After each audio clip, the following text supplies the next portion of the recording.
हमारे संघर्ष नमस्कार, मी के संजय अहणोर, ऑल ओवर संस्थापक इंडिया के अध्यक्ष संघर्ष प्रेसिडेंट ग्रुप, संजय हलनारे छत्रपती जी संभाजीनगर। औरंगाबाद से इनका जो आज भी या व्हिडिओच्या माध्यमाने लाईव्ह वीडियो याचं में कारण जो असं भी आहे की स्पीच किए थे जो भी या दिए थे उसमें आप सरकारने गौर से सुनिए।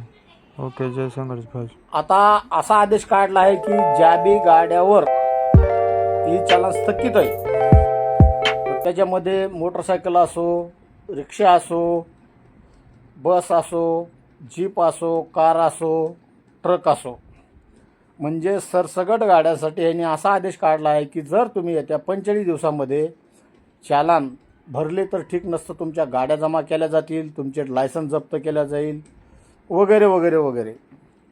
आता खरं पाहायचं गेलं तर ह्यांचे जे ई चालान आहे ते इमानदारीने नाही आहे।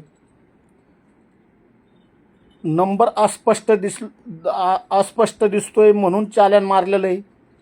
आता नंबर अस्पष्ट दिसतो, ई चालान मालकापर्यंत पोहोचलं कसं? अरे मालकाचा मोबाईल नंबर गाडी नंबरला कनेक्ट केलेला असतो, हे किती थोटांद आहे।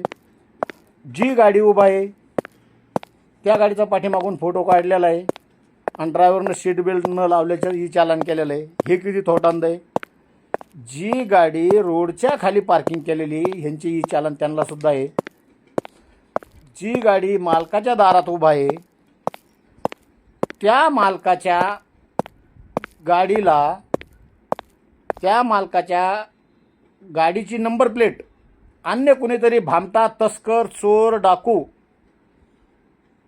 त्याच्या गाडीला तो नंबर प्लेट लावतोय आणि तो त्याच्यामध्ये काय जे करत असेल, अवैध धंदे करत असेल, इमानदार तर नसणार। जो समजा व्यक्ती दुसऱ्याच्या गाडीची नंबर प्लेट आपल्या गाडीला लावतोय तो काय प्रामाणिक असू शकत नाही। त्याची एक तर त्याच्या गाडीचे पेपर संपलेले असतील आणि त्याला असं काही दूरवरचं भाडं आलेलं असेल, तर त्यांनी दुसऱ्याच्या गाडीचा नंबर प्लेट त्याच्या गाडीला लावला आणि भाड्यावर गेला, असं काही झालेलं असेल तर तसे बी चालान पडलेले। ही शासनाचा गलथानपणा आहे। हे असे रिकामे भुर्दंड गाडी मालकानं का भरावं?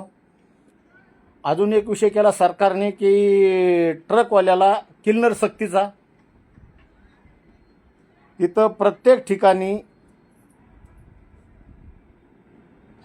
मजुराचा तुटवडा आहे आणि ही लाईन तर एकदम म्हणजे कुत्र्याला इज्जत आहे पण ड्रायव्हरला इज्जत नाही आहे। त्या व्यवसायात आता ही तरुण पिढी यायला तयार नाही आहे आणि सरकार जर असं निजामशाहीसारखं जर हुकूम काढत असेल तर माझं सरकारला एक म्हणणं आहे की जसं तुमची पोलीस यंत्रणा कमी पडते तिथं होमगार्डाची भरती करता, तसे तुम्ही स्वतः आता मिलिटरीमध्ये पण तो एक प्रकार चालू केलेला आहे, तसंच तुम्ही स्वतः किल्लरची भरती करा आणि गाडी मालकाला सप्लाय करा। गाडी मालक त्यांची पगार आणि भत्ता देतील। या आणि अशा अनेक मागण्याला घेऊन महाराष्ट्र राज्यातील बऱ्याच संघटनांनी बंद पुकारलेला आहे आणि तुम्ही बंद मागं घ्यावा अशा विनंती करण्यासाठी काल महाराष्ट्र शासनाचे परिवहन मंत्री साहेबांनी मुंबईमध्ये मीटिंगचं आयोजन केलं होतं। परंतु ड्रायव्हरच्या संघटनेमध्ये, ट्रक मालकांच्या संघटनेमध्ये, बस मालकाच्या संघटनेमध्ये किंवा इतर संघटनेमध्ये सविस्तर फूट कशी पडावी ह्या कुटील डाव सरकारनं काल खेळला। काहीच मान्यवरांना मीटिंगसाठी बोलवलं आणि काहीला बाहेर बसून ठेवलं। हा एक प्रकारे त्यांचा अपमान आहे, परंतु सरकारचा हेतू त्यांचा अपमान करणं नव्हतं तर ह्यांच्यात फूट पाडणं होतं।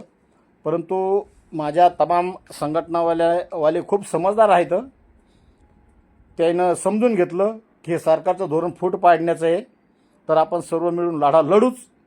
तर येत्या 5 तारखेला मुंबईच्या आझाद मैदानावर सर्व वाहतूकदार आपली वाहने जमा करणार आहेत आणि त्यांच्या ह्या लढ्याला जय संघर्ष वाहन चालक सामाजिक संस्थेचा संपूर्ण पाठिंबा आहे आणि त्या पाठिंब्याला मी जरी उपस्थित राहू शकलो नसलो आणि राहू शकणार नसलो तरी पण आमच्या जय संघर्ष वाहन चालक सामाजिक संस्थेचे आमचे प्रतिनिधी नवी मुंबई प्रांताध्यक्ष श्री विनय शहासाहेब पहिल्यापासून मीटिंग अटेंड करून आलेले आहेत.